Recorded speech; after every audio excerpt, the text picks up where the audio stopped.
You again? I can't let you keep getting away with this. I won't let you go. So you got me again. It won't be that simple. I'll be the victorious one here. So that's what you want? I won't hold back then. I'll go all out. You really expect to defeat me? Fine. Behold my mighty power. Another dream, and with that person again. Why do I keep having these dreams?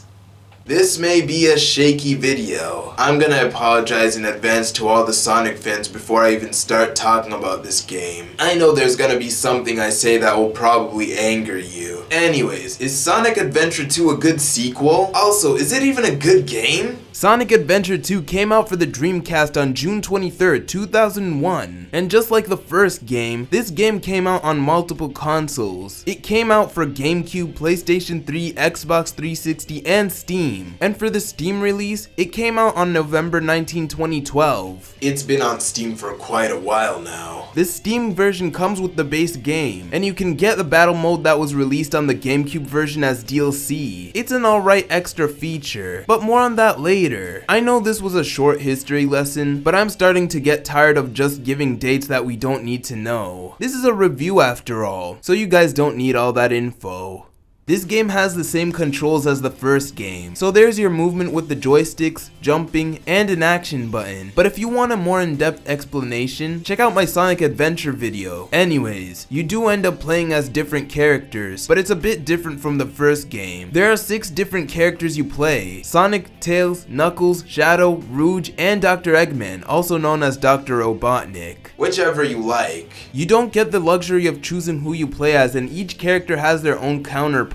So what I mean is Sonic plays like Shadow, Tails plays like Eggman, and Rouge plays like Knuckles. The reason for this is because there are 2.5 sides in the story. The half comes from the last part of the story. The hero side has Sonic, Tails, and Knuckles. The dark side has Shadow, Rouge, and Eggman. Each character's playstyle is different from one another. For Sonic and Shadow, you're faster than the other characters and you can spin dash and home attack. Tails and Eggman are both in mechs, and they just shoot stuff while having a health bar. They are pretty slow. They are my least favorite to play. Knuckles and Rouge can glide and swim. They have the longest levels, but at least they aren't as annoying to control as Tails and Eggman. Just like the last game, everyone has level up items. These items upgrade the gameplay for you. Every character has about 3 level up items that you have to find within each level. Just like the last game, I didn't find all of them. You aren't always required to have them, but in some cases, they would be necessary to actually beat the level. You can always replay a level to find these items. It's neat and can make some parts of the game easier.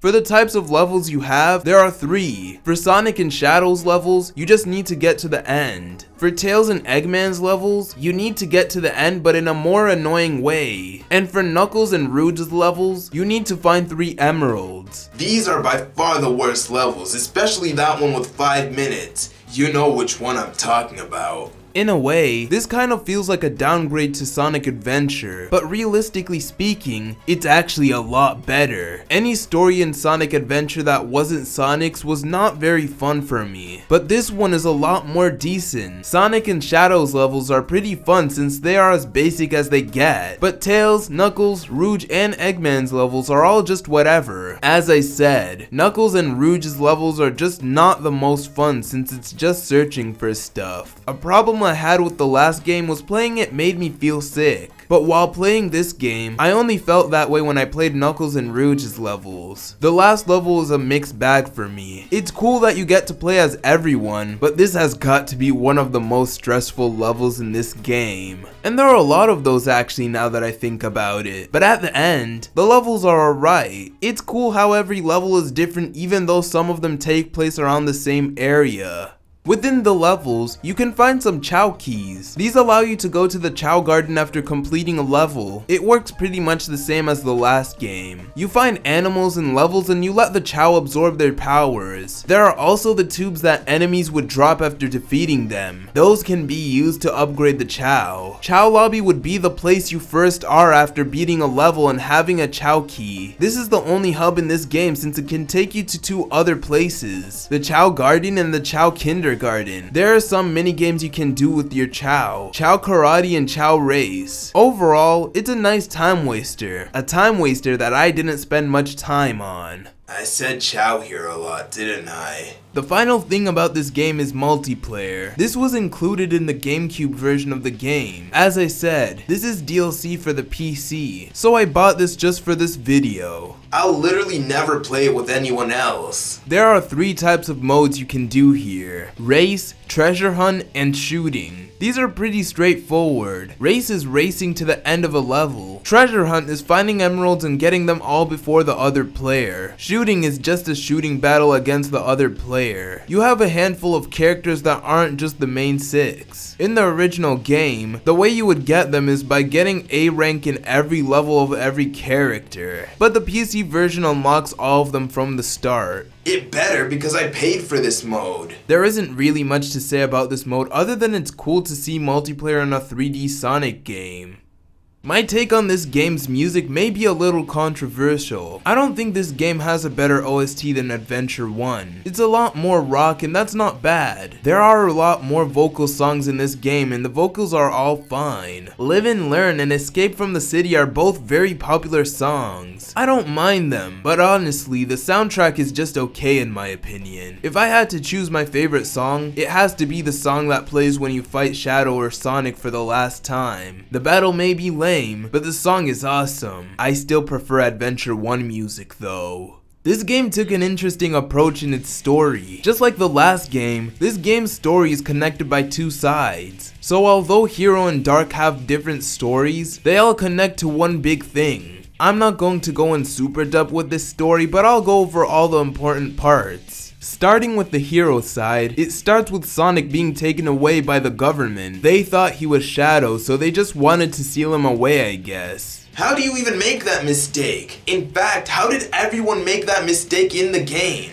Anyways, Sonic breaks free from the plane and runs away from the government. Later, he ends up fighting a government robot and he sees Shadow for the first time. They ramble about each other being a faker and then they fight. Then Knuckles and Rouge meet. They do stuff. Knuckles breaks the Master Emerald from Eggman and then it goes to Tails. He's headed towards Prison Island to save Sonic. A lot of stuff happens and then it goes to Sonic and friends heading to space for the Space Colony arc. You get to where Eggman is with a fake emerald that Tails spoils and then Sonic gets ejected off the colony. He does some sort of chaos control with that fake emerald and makes his way back to the colony. He fights Shadow one last time and then gets there. But the story ends with Sonic destroying the cannon that Eggman was using to destroy the Earth. That's the gist of the hero side. The dark side is a bit different. I'm pretty sure it starts before the hero side. Eggman wants to destroy the Earth, so he goes and pursues the ultimate life form created by his grandfather, Dr. Gerald Robotnik. He ends up letting Shadow free. They quickly team up to destroy the Earth and go search for the Chaos Emeralds. Eggman ends up going to get the Master Emerald, which Knuckles ends up destroying. Rouge got mad because of that and wants revenge on both of them. A bunch of things happen and we end up in space. Eggman is close to getting the cannon working to destroy the Earth and all he needs are the Chaos Emeralds. He eventually gets them all and prepares the cannon. This story was mainly about Eggman trying to take over the world. After those 2 stories are done, there's the final story. It starts right where the dark story ends. Eggman was trying to get the cannon ready, but a bunch of errors were occurring. Turns out, the Ark was about to crash into the Earth. Eggman and the rest didn't want that to happen, so they devised a plan to stop that from happening. This part of the game was painful to play through. It wasn't the story's fault, it was just how stressful the level was. Anyways, Shadow ends up remembering Maria's words about saving the world. Maria is someone special to Shadow. He ends up fighting the prototype ultimate life form. If that was the ultimate life form, then we don't need that. After he beats it, Knuckles uses the Master Emerald to try and stop the Chaos Emeralds. What ended up happening was the prototype merged with the Ark and it was up to Shadow and Sonic to destroy it. They became Super Sonic and Super Shadow and beat it pretty easily. And then Shadow dies. And that was pretty much the end of Sonic Adventure 2. Not a terrible story, but definitely random a lot of the time.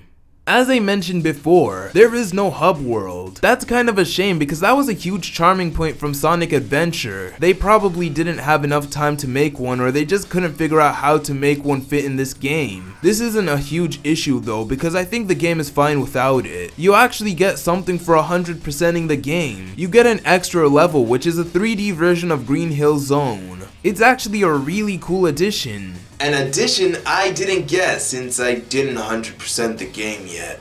I really like the UI of the map when you select your level. It actually looks so nice. And I'm specifically talking about the illustrations of each character. I don't know, but I really wish modern Sonic games would make more illustrated work like this because these are great. This was a pretty good Sonic game and I had a blast. Still, I can't figure out why this is considered the best by a lot of people. I wouldn't necessarily agree. Sonic Adventure 2 was an alright game. It's one of those games where if you've played it all those years ago, you definitely will love it today. I can't say that I felt that way. The game hasn't aged the best in my opinion, but I can't say I had a terrible time with it. The controls did suck though, but what can you do with old games and their controls? I'd say if you like Sonic, you definitely will like this game. If you don't necessarily like Sonic, still, try this game out. You may end up having a great time. What are your guys' thoughts on Sonic Adventure 2? Anyways, what's up with these dreams? Is something gonna happen soon?